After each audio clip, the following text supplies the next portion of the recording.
इसे स्टार्ट करते हैं समझना कि कैसे हम इस टेबल को अपने एग्जाम में बनाकर इसको अपने क्वेश्चंस को सॉल्व करने के लिए हम यूज़ कर सकते हैं। तो हम यहाँ पर सबसे पहले स्टार्ट करते हैं 0 डिग्री और 90 डिग्री से, क्योंकि हमारे पास 30, 45 और 60 डिग्री को मेमोराइज करना हमारे थोड़ा सा मुश्किल होता है एज़ कम्पेयर टू 090। तो हम 090 को पहले हम यहाँ पर सॉल्व कर लेते हैं, क्योंकि हमारे पास यहाँ पर रेशियोज़ को हम स्टार्ट करते हैं साइन थीटा से और वैल्यूज़ को हमेशा हम 0 डिग्री से स्टार्ट करते हैं। तो साइन थीटा की वैल्यू को हमने यहाँ पर 0 ले लिया और 90 को हम 1 ले लेंगे। तो हमने यहाँ पर 0 और 1 ले लिया और कॉस को हम जस्ट अपोजिट 1 and 0 ले लेंगे।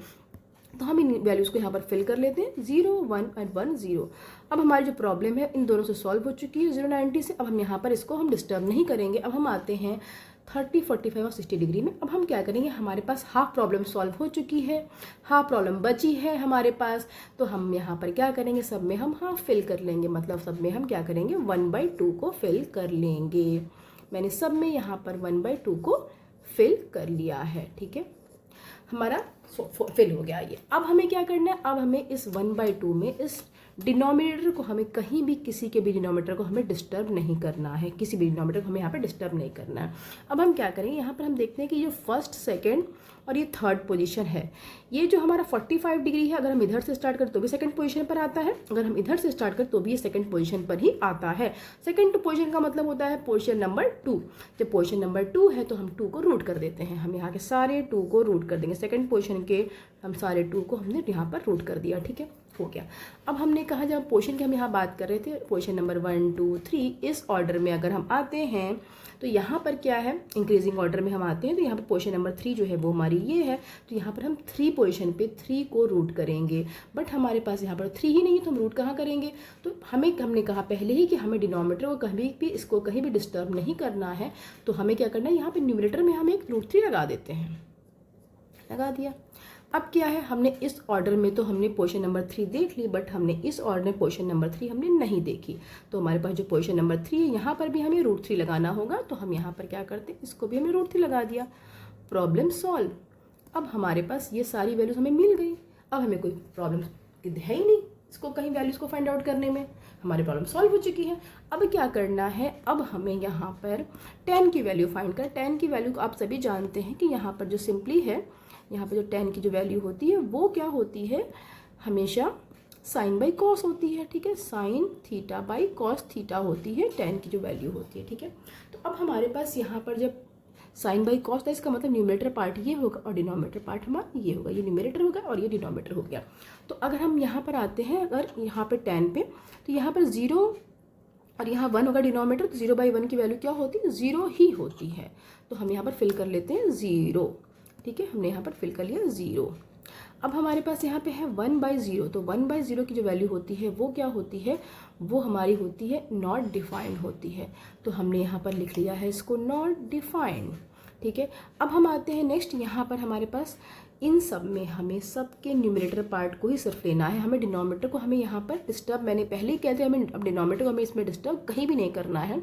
तो हम सबके इसके न्यूमरेटर को ले लेंगे, जो कि हम डिवाइडेड के फॉर्म में इसको लिख देंगे, और इसके भी न्यूमरेटर को ले लेंगे। सबके न्यूमरेटर को हम सिर्फ लेंगे और डिवीजन के फॉर्म में हम इसको लिख लेंगे, क्योंकि ऊपर हमारा रहेगा न्यूमरेटर पार्ट ये रहेगा और ये डिनोमिनेटर पार्ट हमारे पास ये रहेगा। ठीक है, और इसके डिनोमिनेटर में हमें किसी को भी डिस्टर्ब नहीं करना है।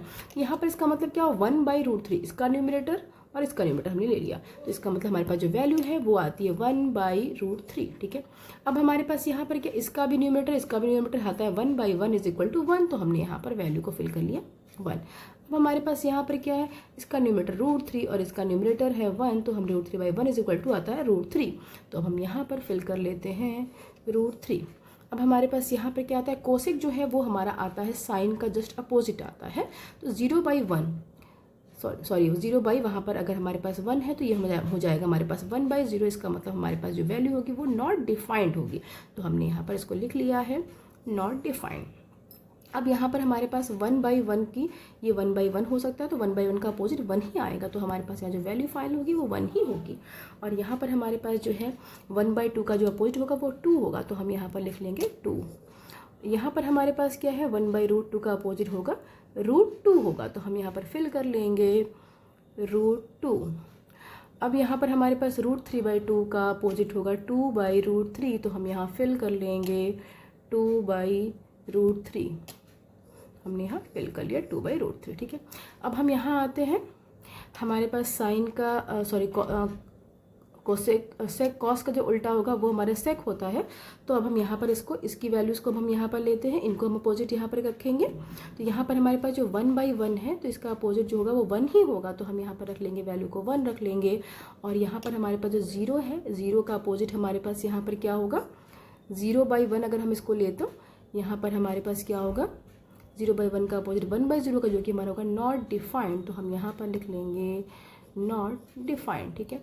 अब हमारे पास यहाँ पर क्या है, √3/2 है, इसका अपोजिट होगा 2/√3, तो हम यहाँ पर लिख लेंगे 2/√3।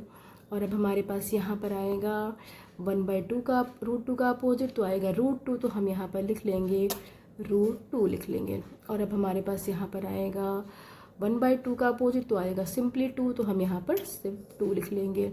और अब हमारे पास यहाँ पर आएगा tan का अपोजिट कॉट होता है, तो यहाँ पर हमने यहाँ पर थीटा कर लेते हैं। और यहाँ पर tan का अपोजिट जब हमारे पास कॉट आ रहा है तो हम यहाँ पर देखते हैं कि हमारे पास 0/1 अगर ये है तो ये 1/0 जाता है, जो कि हमारे पास जाता है वैल्यू नॉट डिफाइंड। तो हम यहाँ पर भी लिख लेते हैं इसको नॉट डिफाइंड। अब नेक्स्ट आता है हमारा ये tan theta naught defined. Not defined का मतलब क्या है, हमारे पास ये 1/0 होगा, तो 1/0 में क्या होता है, यहाँ पर हमारे पास जो है वो वैल्यू जाएगी 0/1, इसका मतलब वैल्यू जो होगी हमारी वो 0 होगी, ठीक है। तो हमने यहाँ पर फिल कर लिया है इसको 0। और नेक्स्ट हमारा आता है ये 1/√3। 1/√3 का अपोजिट होता है सिंपली सिर्फ √3, तो हम यहाँ पर फिल कर लेंगे सिंपली √3। और यहाँ पर हमारे पास जो है tan का अपोजिट यहाँ पर 1 है, 1 का अपोजिट 1 ही होता है, तो हम यहाँ पर फिल कर लेंगे 1। और यहाँ पर हमारे पास नेक्स्ट आता है √3 का अपोजिट 1/√3 हो जाएगा, तो हम यहाँ पर लिख लेंगे 1/√3। तो यहाँ पर हमारे पास को फिल कर लेते हैं 1/√3। इस तरीके से हमने ईजिली इस टेबल को फिल कर लिया है।